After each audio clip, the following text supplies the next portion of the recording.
সামনে যারা বসে আছে তারা অত্যন্ত কষ্ট পাচ্ছে, আমি দেখতে পাচ্ছি গরমের কারণে, প্রচন্ড গরম পরিবেশ এই ঘরটার ভেতরে। এবং মঞ্চ থেকেও বিনয়ী নেজাম ইসলাম পার্টির নেতারা বারবার বলছিলেন, আমি গান শুনতে পাচ্ছি যে মানুষগুলোর খুব কষ্ট আছে এবং ক্ষমা চাওয়া দরকার। আমি অত্যন্ত বিনয়ের সাথে বলতে চাই, নেজাম ইসলাম পার্টি এখানে আয়োজন করেছে, তাদের ক্ষমা চাওয়ার কিছু নাই। এখানে এই মুহূর্তে বিদ্যুৎ নাই, এই বিদ্যুতের সংকটটা সৃষ্টি হলো কেন সেটা আগে খতিয়ে দেখতে হবে। এই গ্যাসের সংকটটা সৃষ্টি হলো কেন সেটা আগে খতিয়ে দেখতে হবে।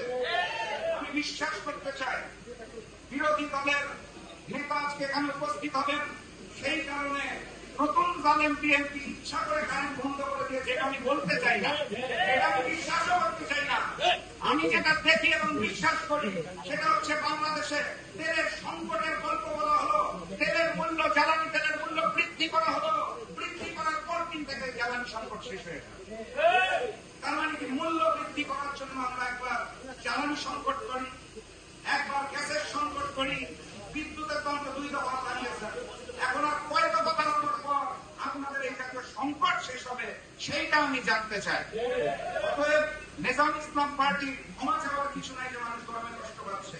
ক্ষমা তাদের চাওয়া উচিত যারা ক্ষমতায় এসে মজলুমের জায়গায় জালিমের রূপ ধারণ করে বাংলার জনগণকে এখন পাতে মারতে চায়, পানিতে মারতে চায়। আমাদের ক্ষমা চাওয়ার কিছু নাই।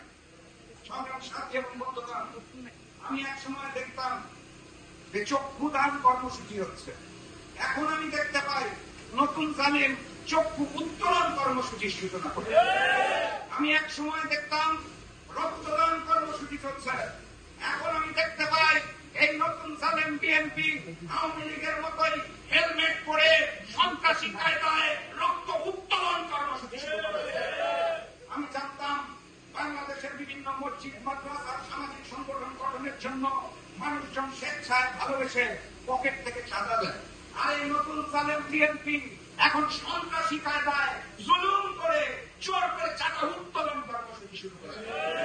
আমি বিএনপি সরকারকে বলতে চাই, এই জাতীয় নিকৃষ্ট যে ঘটনাগুলো রয়েছে সেই ঘটনাগুলোকে আপনারা সংশোধন করুন, আর সংবিধানটাকে সংশোধন নয় সংস্কার করুন। যেই সংবিধানকে আপনারা সংস্কারের বদলে সংশোধন করতে চাচ্ছেন, সেই সংশোধনটা আল্লাহর হস্তে নিজের দলের নেতা কর্মীদেরকে নিয়ে করুন, তাহলে আমরা একটু বিস্তার পেতে পারি। অতএব আমাদের ক্ষমা চাওয়ার কিছু নাই, ক্ষমা চাইতে হবে ওই নতুন জালেমকে যারা ক্ষমতার মসনদে বসার লক্ষ্যে দেশ এবং জাতির সাথে প্রতারণা করেছিল, যারা মিথ্যা কথা বলেছিল, যারা লন্ডন থেকে দেশে আসার জন্য ভারতের মুচলেখা দিয়েছিল, যারা নতুন বাংলাদেশে এসে সংবিধান সংস্কার না করে দেশের জনগণের সাথে শহীদের রক্তের সাথে বেইমানি করে ওই লীগের জায়গায় নিজেদেরকে প্রতিস্থাপন করেছে, তাদের ক্ষমা চাইতে হবে। সংগ্রামী সাথী এবং বন্ধুগণ, বক্তব্য দীর্ঘায়িত করতে চাই না। আপনারা জানেন 11 দলের পক্ষ থেকে আমাদের লং মার্চ কর্মসূচি ঘোষণা করা হয়েছে এবং 4টি লং মার্চ শেষে সৌরাবর্তী উদ্যানে মহাসমাবেশের ঘোষণা দেওয়া হয়েছে। আপনারা সেটার জন্য প্রস্তুতি নেন। আজকের এই মঞ্চ থেকে আমি অনেকেই বক্তব্য শুনেছি, আমার পূর্বে যারা বলেছেন তাদের মতো করে একই কথা বাংলাদেশের 18 কোটি জনগণ বলতে চায়। সবাই ওই এক দফার দিকে তাকিয়ে আছে, কখন 11 দলের পক্ষ থেকে সরকার পতনের এক দফা দাবিয়ে দাওয়া নিয়ে আমরা মাঠে নামবো, সেই কারণে দেশের জনগণ এখন বসে আছে। আমি স্পষ্ট ভাষায় বলে দিতে চাই, এই নতুন জালেমকে একটু সময় দেওয়া হয়েছে, তাদেরকে একটা সুযোগ দেওয়া হয়েছে, কারণ তারাও 17 বছর মজলুম ছিল, মজলুমদের সংশোধনের সুযোগ দেওয়া হয়েছে।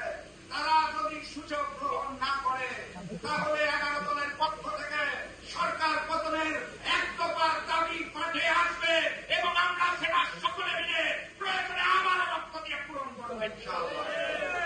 বাংলার জমিনে নতুন জালেম, নতুন বেঈমান, নতুন গাদ্দার, এই নতুন বিএনপিকে আর নতুন করে শোষণ করার সুযোগ দিব না ইনশাআল্লাহ।